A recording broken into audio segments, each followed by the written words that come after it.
주의 사랑은 끝이 없으니 살아가는 이 모든 순간이 주의 힘을 나는 믿네. 성경 유습을 걷다 오늘은 잠언 7장입니다. 오늘 잠언 7장도 6장 20절에서 35절처럼 이방 여인에 대한 경계에 대한 내용입니다. 먼저 1절에서 5절까지 음녀로부터 지켜주는 지혜에 대한 내용입니다. 아버지는 자신이 전수해준 지혜를 아들이 평생 지니고 살기를 바라는데요. 이 아버지의 말은 아들이 살면서 참고해야 할 조언이 아닙니다. 반드시 삶의 지침이 되어야 할 필수적인 사안이었습니다. 이 점을 강조하기 위해서 아버지는 자기 말을 계명과 율법이라고 부르는데요. 마치 여호와께서 주신 율법처럼 생각하고 반드시 지키라는 의미입니다. 1절에서 간직하다라고 번역된 짜파는 땅에 묻어두는 것을 의미하는데요. 잘 간직했다가 필요할 때마다 꺼내 쓰라는 거예요. 더 나아가 그가 전수해준 지혜를 아들이 눈동자처럼 보호하고 손가락에 매며 마음판에 새길 것을 요구하고 있는데요. 눈동자는 중요하지만 매우 연약한 부분이기 때문에 항상 철저히 보호해야 한다는 것입니다.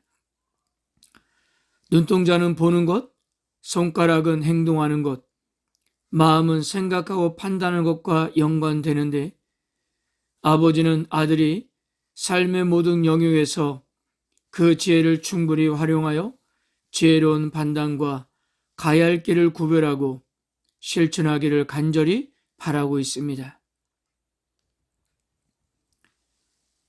4절에서 지혜에게 너는 내 누이라 하며 명철에게 너는 내 친족이라 하라에서 누이는 신부에 대한 애칭이고 아내에 대한 호칭이라는 점을 고려할 때 평생 소중한 아내와 함께하는 것처럼 지혜와 영원히 함께하라는 의미이고 그리고 친척이라는 말을 통해서도 항상 지혜와 친근하라는 겉면인 것입니다.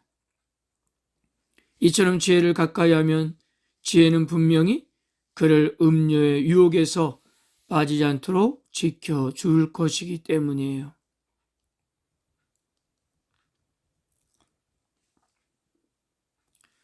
(6절에서 23절까지) 음녀의 유혹에 대한 내용인데요. 이제 아버지는 왜 아들이 음녀를 피해야 하는가에 대해서 구체적으로 설명합니다. 이 내용은 음녀를 피하라는 가르침의 결정판입니다. 음녀가 유혹의 표적으로 삼는 지혜 없는 자에 대해 말을 이어가는데요. 가상적인 사항으로 아들에게 지혜가 없으면 어떻게 될 것이라고 경고하는 것입니다. 7절을 보면 어리석은 자 중에 젊은이 가운데 한 지혜 없는 자를 보았노라. 여기서 어리석은 자는 좋게 말하면 순진한 자이고 나쁘게 말하면 단순한 자를 의미합니다. 또한 지혜가 없는 자라는 말은 정확한 판단을 하기에 마음이 부족한 사람을 의미하는데요. 음녀가 먹잇감으로 삼는 사람이 바로 이와 같다는 것입니다. 그리고 이 어리석고 지혜가 없는 청년은 적극적으로 자신을 유혹에 노출시키는데요. 대부분의 죄가 이렇게 몰라서 짓는 것보다 알고 일부러 짓는 죄가 훨씬 많은 것입니다. 먹잇감이 될 만한 자를 찾아다니던 여인에게 그녀의 집 앞에 서성이는 어리숙하고 미련한 자를 발견하고 온갖 말로 유혹하는 장면을 그리고 있는데요. 유혹당한 사람의 모습을 이렇게 표현했습니다.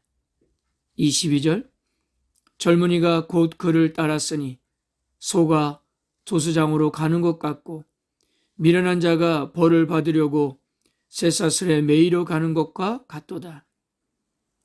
필경은 화살이 그 간을 뚫게 되리라. 새가 빨리 그물을 들어가되 그의 생명을 잃어버릴 줄 알지 못함과 같으니라. 이 모습은 이미 설치된 그물에 걸려든 새와 같다는 것입니다. 마지막 24절에서 27절까지 경청의 중요성과 자만적인 확신을 경계합니다. 아버지는 아들에게 다시 한번 자신의 말에 귀를 기울 것을 권면하는데요. 쟤는 무조건 멀리하고 근처에도 가지 않는 것이 최선의 예방책이라고요. 그렇지 않고 음료의 길을 가는 자들은 그들의 인생은 모두 다 죽음의 길이라고 그렇게 말했습니다.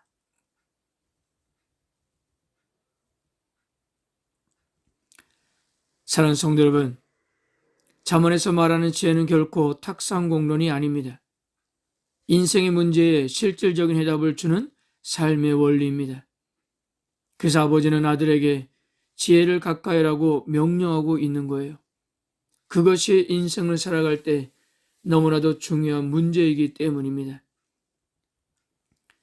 마음이 육신의 정욕의 지배를 당하면 유혹 앞에 속수무책으로 넘어질 수밖에 없지만 지혜의 다스림을 받는다면 유혹의 길 끝에 있는 참혹한 결과를 미리 볼 수 있을 것입니다. 성도 여러분, 죄는 우리의 연약함을 공격합니다. 우리가 충분히 매력으로 느낄 만한 것으로 다가온다는 거예요. 그러므로 아무런 준비 없이 무방비 상태로 있는 것은 위험하다는 것입니다. 이러한 허탄한 것에 마음을 빼앗기지 않으려면 먼저 참된 것으로 마음을 채워야 하는데요. 그것은 바로 하나님의 말씀을 우리들의 마음속에 가득 채우는 일입니다. 그렇게 말씀으로 무장하고 기도로 하나님을 의지하는 것만이 이 땅에서 죄와 유혹을 이기고 거룩하게 살아가는 유일한 비결인 것입니다. 오늘도 말씀의 지혜를 따라 거룩하게 살아가는 하루가 되시기를 바랍니다. 아멘.